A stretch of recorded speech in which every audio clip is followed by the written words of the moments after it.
बहुत बहुत बधाई हमारे। सोमवार की अष्टमी का मतलब आपको इंदौर की कथा में बताया था, जिस दिन शंकर और पार्वती के मिलन का दिवस। इस लड़के की शादी नहीं हो रही हो, सोमवार की अष्टमी पड़ने पर एक लाल फूल चंदन में लगाकर जहां पर अशोक सुंदरी का स्थान है, उस अशोक सुंदरी वाले स्थान पर ले जाकर अगर सोमवार की अष्टमी पड़ने पर लड़का या लड़की जिसका विवाह नहीं होता वो चढ़ा देता है, मात्र 3 महीने में उसका विवाह पक्का होगा। मात्र 3 महीने। अशोक सुंदरी का स्थान। शिव बहुत तकलीफ है और नहीं हो रहा काम, बहुत दिनों से लगे हो, नहीं हो रहा।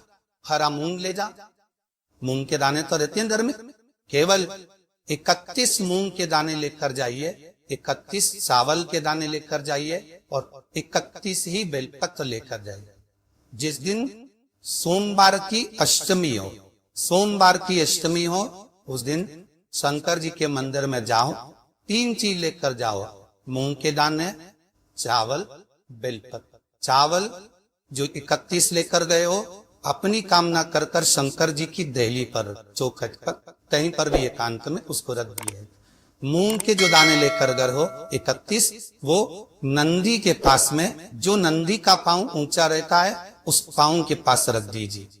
और जो 31 बेलपत्र लेकर गए हो, वो 31 बेलपत्र अशोक सुंदरी वाली जो जगह है, आपको पहले बताया है कथा में, अशोक सुंदरी जी का स्थान, ये शिवलिंग, ये जलाधारी जहां से पानी बहता है, उसके बीच में एक मोटी सी लाइन होती है, जो शंकर भगवान की छोटी लड़की अशोक सुंदरी का स्थान है।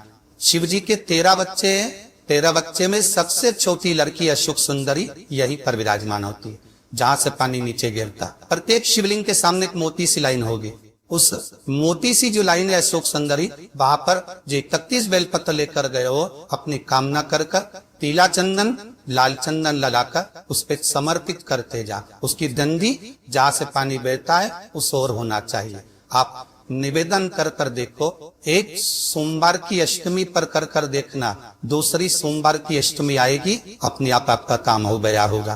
बाबा से निवेदन तो पर क्यों भटक रहे। और धतूरे का फूल, कांटे वाले धतूरा, और उसमें लगने वाले कुछ धतूरा, और धतूरे का कुछ छोटा सा पौधा है, ज्यादा बड़ा नहीं है, कांटा लग रहा है, धतूरा लग रहा है। और उसमें भी साधारण धतूरा नहीं, जिस धतूरे के नीचे की डंडी लाल कलर की होती है, अगर वो सोमवार की अष्टमी को देवाधिदेव महादेव को समर्पित करी जाती है, तो उसके घर में कभी संपदा की कमी नहीं होती है। वो धतूरा साधारण में, धतूरे में भी लाल डंडी, जैसे धतूरा गोल होता है उसके नीचे छोटी सी डंडी, देखा है आप लोगों ने? धतूरे के अंदर नीचे छोटी सी डंडी होती है, जब तोड़ोगे तो वो डंडी का कलर अगर लाल है, वो डंडी का कलर अगर लाल है, और तभी हम तो कहेंगे जैसे बड़ी बीमारी जिसको हो जाती है, लीवर, किडनी, कैंसर आदि आदि बड़ी बीमारियों से जो जूझ रहा होता है, प्रयास कर महामृत्युंजय का जाप कर कर, महामृत्युंजय का स्मरण कर कर, एक लाल डंडी का धतूरा प्रयास करना, एक धतूरा मिल जाए या 5 धतूरे मिल जाए, किसी भी एकांतेश्वर महादेव पर बहुत बीमारियों से ग्रसित हो तो भी महामृत्युंजय जाप का स्मरण कर कर, या किसी वित्त ब्राह्मण जन से महामृत्युंजय मंत्र का जाप कराकर, या भगवान शिव के मंत्र का जाप स्वयं कर कर, वो भी ना बने तो पंचाक्षर मंत्र नमः शिवाय, षडाक्षर मंत्र ओम नमः शिवाय, या श्री शिवाय नमस्तुभ्यम जप कर वो लाल डंडी का धतूरा 5 एकांतेश्वर महादेव को आप समर्पित कर सकते। रोग थम जाएगा, जो दवाई खाओगे वो शरीर को लगना प्रारंभ हो जाए और आप स्वस्थ होना प्रारंभ हो जाए। अगर बड़ा रोग, बहुत ध्यान नहीं देगा महाराज, एक कथा बड़ी सुंदर है कि आप चाहते हैं कि कोई रोग हमको ना घेरे, आप चाहते हैं कि कोई रोग हमको ना घेरे, और आपको लग रहा है कि कोई रोग ऐसा है जो भिड़ रहा है, या कोई शरीर में ऐसा रोग उत्पन्न होने वाला है, या कोई बीमारी ऐसी उत्पन्न होने वाली, तो उसके लिए सबसे सुंदर तरीका कि शंकर जी पर अलोनी जो गोबरी होती है, गोबरी जानते हो, कंडा, अलोना कंडा, अलोनी गोबरी, मतलब गाय ने गोबर करा और वो सूख गया, उसको थापा नहीं गया, हाथ से कंधा नहीं बनाया गया, गोबरी नहीं बनाई गई, केवल गाय ने गोबर करा, वो सूख गया। और वो सूखा हुआ जो गोबर है उसको जलाकर जो भस्म तैयार करी है, उसको जलाकर जो हमने राख तैयार करी है, भस्म बनाई है, उस भस्म को जो तैयार करा गया है, वो भस्म शिव को जो हमने समर्पित करा, उस भस्म को सफेद वस्त्र में लिया और बाबा पर समर्पित करी। उसी भस्म को हम उठा कर लिया। और यदि आप भस्म नहीं चढ़ा सकते तो कभी विश्वनाथ जाए तो वहां से भस्म लिया, कभी उज्जैनी जाए तो वहां से भस्म लिया। उस भस्म को हम यदि अपनी नाभि से वक्ष स्थल के मध्य में त्रिगुंड लगा लेते हैं, जीवन में अगर आप मात्र के महीने में एक बार भी त्रिगुंड अपने वक्ष स्थल के नजदीक में नाभि से ऊपर अगर लगा लेते हैं महाराज, तो ऐसा कोई बड़ा रोग आपकी जिंदगी में प्रवेश कर ही नहीं सकता। इस शरीर की, इस शरीर के अंदर भस्म में जो सुख है, भस्म का जो आनंद है, भस्म का जो रस तत्व है, उसको समझिए। 11 आम के जो पत्ते जिस डाली में लगे होते हैं, वो डाली कोमल सी डाली, 11 टुकड़े 25 सूत से लपेट कर 11वां उसका भाग जब उसको लपेट लोगे इस तरह से इकट्ठा करके, आगे का जो भाग है 11 बार कच्चा सूत लपेटने, इसके बाद जो भाग पीछे का आगे तक कोई भी हो उसको शहद पर डुबाकर शिव जी को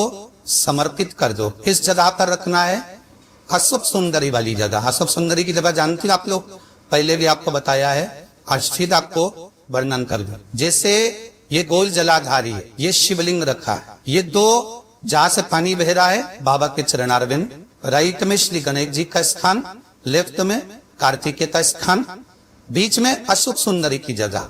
शंकर भगवान की 6 लड़कियां, भगवान शंकर के 13 बच्चे, 13 बच्चों में से 6 लड़कियां, उस 6 लड़कियों में से एक लड़की का स्थान, भगवान शंकर की एक बेटी का स्थान, अशोक सुंदरी का स्थान सामने पद्म पुराण में स्पष्ट किया।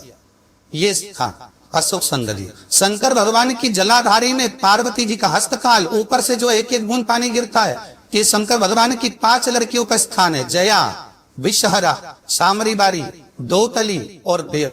शंकर भगवान की 5 लड़कियां भगवान शंकर के मस्तक पे जल की धार गिराएंगे। बीच में जो अशोक सुंदरी का स्थान है महाराज, उस जगह पर शहद का मुख, जो शहद आपने भिंगोया है, उस शहद का मुख शंकर जी की ओर कर कर शंकर भगवान के उस अशोक सुंदरी की जगह पर शहद का भाग शिव जी की ओर रख दे। महाराज अगर घर में संपदा की कमी हो या कोई पैसा खा गया हो, रुपया नहीं दे रहा हो, पैसा अटक गया हो, तो उस शहद को शिव जी की ओर मुख कर कर उस आम के पल्लव की जो डंडी है उसको 11 डंडी को रख दीजिए और उससे अपनी कामना कर कर आ जाइए। हो सके उस शहद में से थोड़ा सा शहद किसी रुमाल पर, किसी कपड़े में लगाकर उसको रख लीजिए। जिस व्यक्ति से पैसे लेना है, जिस व्यक्ति से पैसे मांग रहे हो, उससे एक बार जाकर मिल लीजिए, एक बार उसको खबर कर दीजिए। बाबा चाहेगा भोलेनाथ पैसा वापिस आ जाएगा, अगर शिव कृपा पर है। ये बाबा की कृपा। आम का पल्लव को साधारण में जिसको कलश के ऊपर रखा जाता है, शिव की कृपा। जिस आम के पेड़ पर स्वयं कामदेव चढ़कर भगवान शंकर के तीसरे नेत्र द्वारा जलकर भस्म हो जाते, आम का पेड़ साधारण नहीं हो।